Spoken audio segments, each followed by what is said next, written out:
अब ग्रेजुएशन के सीधा बाद आप पीएचडी कर सकते हैं। यूजीसी के नए नियमों में ऐसे कई ऐलान किए गए हैं जो आपके लिए जानने जरूरी हैं। इसीलिए अगर आप अपनी पीएचडी प्लान कर रहे हैं तो आप सही जगह पर हैं। आप देख रहे हैं न्यूज तक, मैं हूं निधि तनेजा।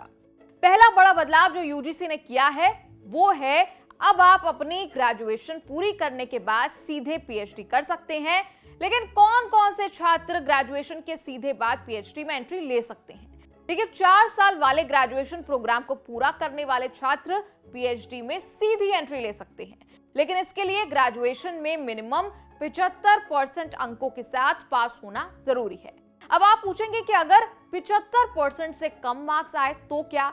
देखिए, अगर आपको 4 साल वाले ग्रेजुएशन कोर्स में इतने मार्क्स नहीं मिले हैं तो आपको मिनिमम 55% अंकों के साथ 1 साल का मास्टर्स प्रोग्राम पूरा करना होगा। अब दूसरा सबसे बड़ा बदलाव, पीएचडी स्कॉलर्स का रिसर्च पेपर पब्लिश करना अब मैंडेटरी नहीं है।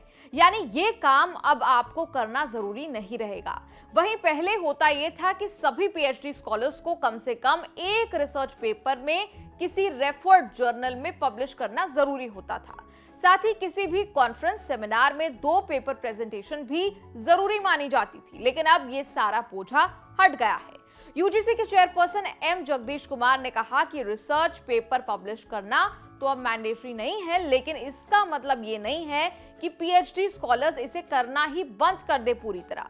जगदीश कुमार ने कहा कि भले ही मैंडेटरी ना भी हो तो भी अच्छी क्वालिटी पर रिसर्च करेंगे तो अच्छे जर्नल्स में छापा जाएगा, और जब पीएचडी करने के बाद अपने लिए नौकरी के मौके खोजेंगे तो भी आपके काम में वो वैल्यू ऐड करने का काम करेगा। तीसरा बड़ा बदलाव जो पीएचडी को लेकर किया गया है वो ये कि अब आप पीएचडी को पार्ट टाइम भी कर सकते हैं, यानी इधर जॉब और उधर पीएचडी। पहले के नियमों के अनुसार सरकारी सेवारत कर्मचारी या शिक्षक को शोध करने के लिए अपने विभाग से अध्ययन अवकाश लेना पड़ता था, लीव लेनी पड़ती थी। लेकिन नए नियम आने के बाद पार्ट टाइम पीएचडी आप अब कर सकते हैं। चौथा बड़ा बदलाव ये कि शादी या अन्य कारणों के चलते पीएचडी कर रही महिलाएं अगर किसी दूसरी जगह जाती हैं और वहां के किसी संस्थान से पीएचडी पूरी करना चाहती हैं तो अब वो ऐसा कर सकती हैं। यानी उन्हें पीएचडी पूरी करने के लिए शहर शहर नहीं भागना पड़ेगा, जहां है वहीं से पीएचडी आपका हो जाएगा। इसके अलावा पीएचडी करा रहे टीचर्स के लिए भी नियमों में कुछ बदलाव है।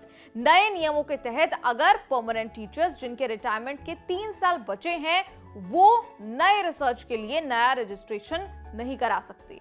हालांकि वो को गाइड के तौर पर 70 साल तक पीएचडी करा सकते हैं। इसके अलावा कुछ और बदलाव भी हैं, जैसे कि पहले थीसिस जमा करने के बाद स्टूडेंट्स को सालों तक वाइवा के चक्कर काटने पड़ते थे, लेकिन अब थीसिस जमा होने के बाद यूनिवर्सिटी को 6 महीने के अंदर अंदर वाइवा कराना ही होगा। तो आपको पीएचडी में ये तमाम बदलाव जो हुए उस पर आपका काम आसान हुआ या नहीं, ये कमेंट्स में लिखकर जरूर बताइए और देखते रहिए न्यूज तक।